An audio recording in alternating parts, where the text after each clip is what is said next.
News hours Tamil நேயர்களுக்கு வணக்கம். ஒத்த செங்கலை தூக்கிட்டு போராடிட்டு இருக்காரே, நாடாளுமன்றத்துல 38 எம்பிக்கள் தூங்கிக்கிட்டா இருந்தாங்க. திமுக தேர்தல் அறிக்கையில என்ன பத்தி பேசியிருக்காங்களே, திமுக ஆட்சியில எத்தனை துப்பாக்கி சூடு சம்பவம் நடந்திருக்கு தெரியுமா? கோவையில பாஜக வேட்பாளர் அண்ணாமலையின் மீது பதிவான வழக்கு விரிவாக பார்க்கலாம். முதல்ல அதிமுகவிற்கும் திமுகவிற்குமான வார்த்தை போர் ஒரு போர்க்களமாகவே வெடிச்சிருக்குன்னு தான் சொல்லணும். ஆரம்பத்திலிருந்தே செங்கலை என்னைக்கு உதயநிதி அவர்கள் தூக்குனாரோ அன்னையிலிருந்து இன்னைக்கு வரைக்கும் ஆடியோ வீடியோ எதிர்கட்சி தரப்புல இருந்து போடப்பட்டிருக்கு. எடப்பாடி பழனிசாமி அவர்கள் தரமான பதிலடியை கொடுத்துட்டு இருக்காருன்னு தான் சொல்லணும். ஏன்னா யாருமே எதிர்பார்க்காத பதிலடியா இருக்குது. எந்த சைட்ல இருந்து பால் வந்தாலும் சிக்ஸர் அடிக்கிறாரு அதிமுக பொதுச் செயலாளர் எடப்பாடி அவர்கள். சரி, இந்த விஷயத்துல என்ன நடந்துச்சுன்னு பார்க்கலாம்.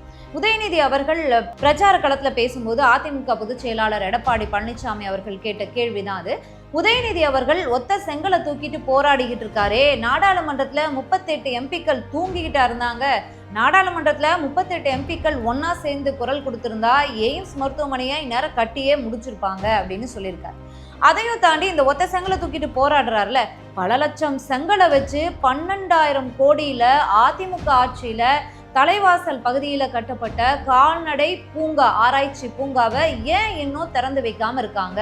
இவங்க ஆட்சிக்கு வந்து 3 வருஷத்துக்கு மேலாகதே, ஏன் திறந்து வைக்கல? அது அதிமுக ஆட்சியில கட்டப்பட்டது அப்படிங்கிற காரணத்தினாலயா அப்படின்னு நேரடியாவே கேள்விகளை முன் வச்சிருக்காரு. இதை மட்டும் இல்லைங்க, திமுகவோட தேர்தல் அறிக்கையில தூத்துக்குடி ஸ்டெர்லைட் ஆலையை பத்தி பேசும்போது என்ன பற்றி சொல்லியிருக்காங்களே, 1500 கோடிக்கு திமுகவுடைய தற்போதைய முதலமைச்சராக இருக்கக்கூடிய ஸ்டாலின் அவர்கள் தொழில்துறை அமைச்சராக இருக்கும் போதுதான் அந்த ஸ்டெர்லைட் ஆலையானது 1500 கோடிக்கு 86 ஏக்கர்ல விரிவுபடுத்தப்பட்டதே. அப்ப கையெழுத்து போட்டது யாரு? ஸ்டாலின் தானே அப்படின்னு ஒரு விஷயத்தையும் முன் வச்சிருக்காரு. இது மட்டும் இல்லைங்க, நிறையவே பதில் அடிகள் கொடுத்துருக்காரு. திமுகவுக்கு மட்டும் இல்லை, பாமகவுக்கும் தொடர்ந்து கொடுத்துட்டு இருக்காரு, பாஜகவிற்கும் தொடர்ந்து கொடுத்துட்டு தான் இருக்காரு.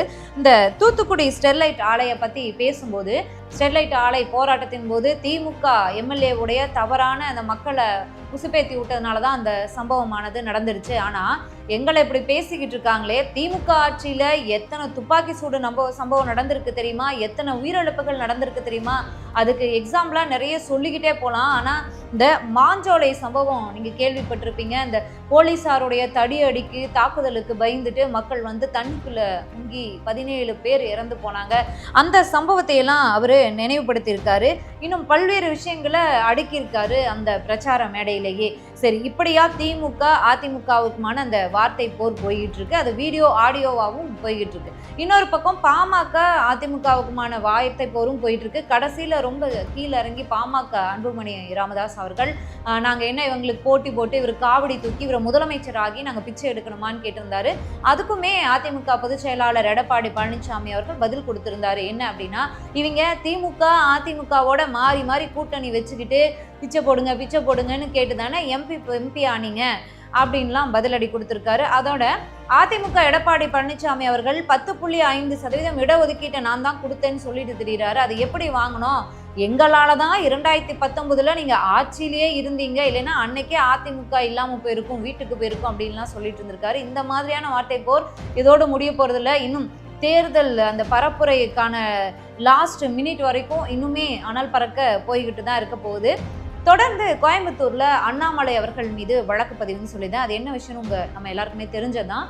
கோயம்புத்தூர் சூலூர் பகுதியில் பிரச்சாரத்தில் ஈடுபட்ட அண்ணாமலை அவர்கள் அன்று மட்டுமே இல்லை, ஒரு சில தினங்களாகவே 10 மணிக்கு மேலே பிரச்சாரம் பண்ணிட்டு தான் இருக்காரு.